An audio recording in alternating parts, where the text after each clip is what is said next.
my journey as a photographer started here in Mexico. Something about the colors painted on the buildings, the quiet, simple moments spent with my family, the way the scenery could surprise you when you woke up. A misty mountain view, the next, a small town street with sounds of vendors, kids playing outside, and roosters waking you up. The animals, the plants, beauty exists in every corner here, effortless yet mesmerizing.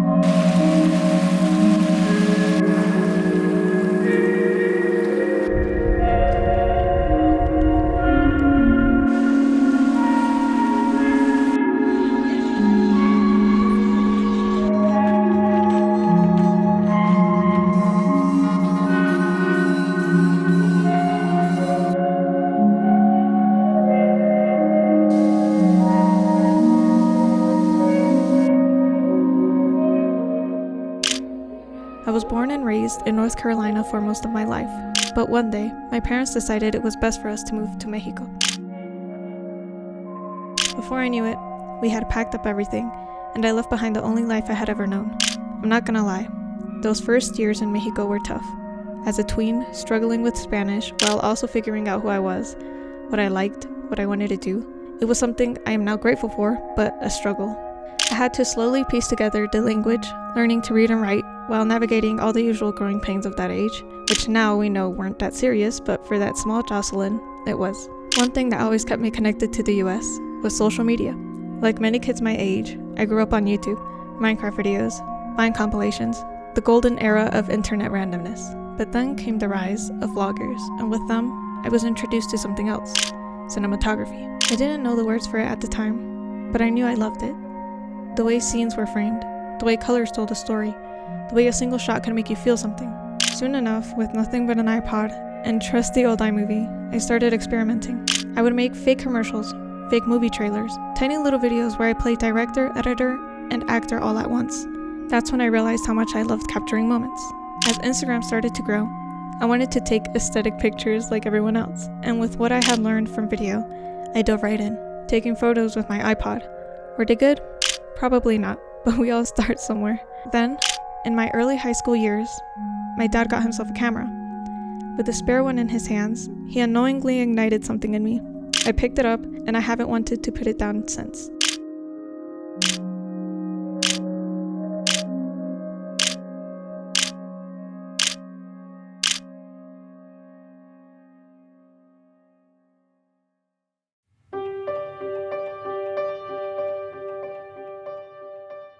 Growing up always moving between the US and Mexico has shaped the way I see photography. In the US, street photography always felt fun and dynamic, very straightforward, but every time I thought I had figured out my style, I'd return to Mexico and have to relearn everything. The colors, the energy, the way life spills into the streets, it's vibrant, but also overwhelming. There's so much detail in a single scene that composing a good shot can feel like trying to capture chaos. But despite the struggles, some of my favorite photographs I've ever taken were here. There aren't many, but the ones that exist bring me a kind of creative peace. They remind me why I fell in love with photography in the first place.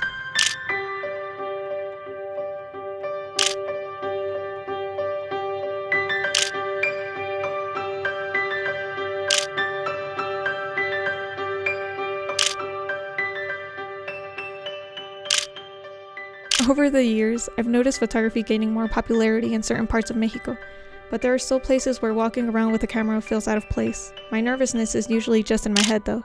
Most people are kind, as long as you're respectful and empathetic. I wanted to share this with you all, so you can understand a little bit more about my background and why I might see photography differently here.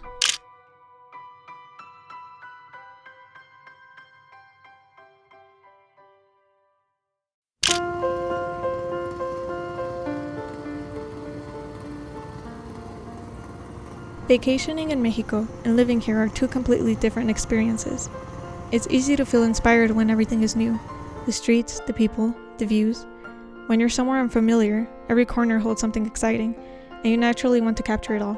But when you've walked the same streets hundreds of times, stepped into the same stores, and seen the same buildings day after day, things stop surprising you. The magic of the unfamiliar fades, and everything just becomes normal. I don't want to let that happen to me anymore. Not to my photography either.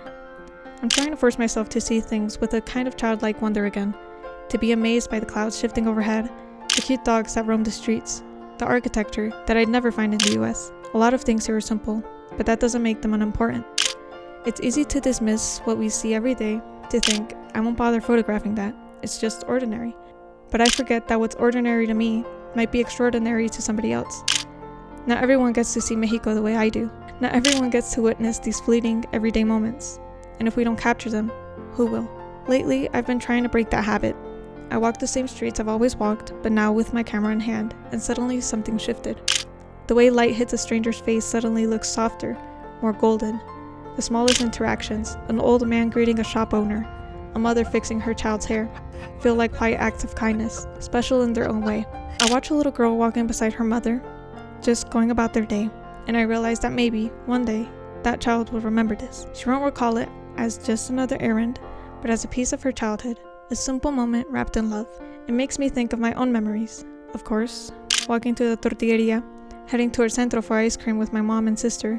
Back then it was just routine, but now looking back I smile. The small moments, the ones that felt so ordinary at the time, are the ones I hold on to the most. So I'm pushing myself to capture them now, to embrace the simple, the mundane, the everyday life that holds more meaning than we realize. Street photography is still something I'm learning, something I struggle with, but I'm starting to understand just how important it is.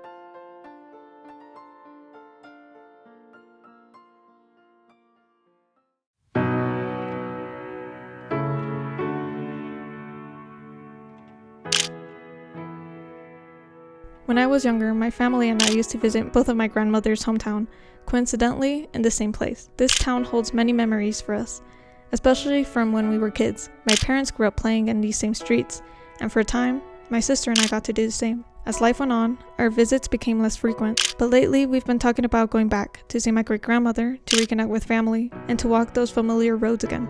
This time I wanted to bring my camera. I hadn't had the chance to photograph it before, at least not with everything I've learned now. I was excited not just to capture the place, but to see it differently, to look closer, to notice the little details that made childhood there so special.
That part wasn't hard. Not much has changed. The houses still stand just as I remember them, and even Rocky, the dog every kid in this house grew up playing with, is still there, standing strong. To an outsider, these corners might seem unremarkable, just another quiet town, but to my family, these walls hold years of laughter, stories, and life itself, and for that, I felt it was only right to photograph them.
One photo I took stood out to me.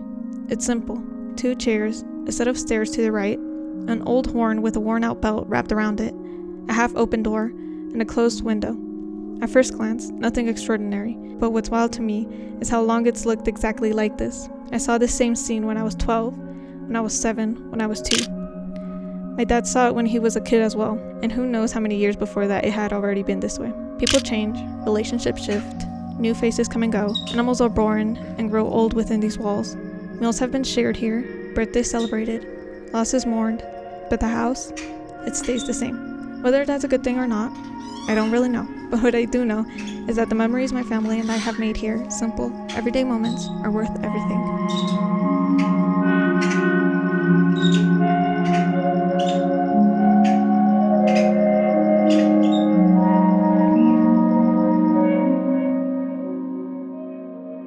Lately, I've been thinking a lot about how I've gotten deeper into street photography, how the 2 countries that make up who I am shape the way I see the world, the way people interact, the rhythm of daily life.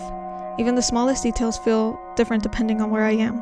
Of course, there's always a contrast between small town life and the city, no matter the country. Some differences are good, some not so much, but I try to appreciate wherever I am in the moment, to take in what's around me, capture what I can, and most importantly, cherish the time I have with my family.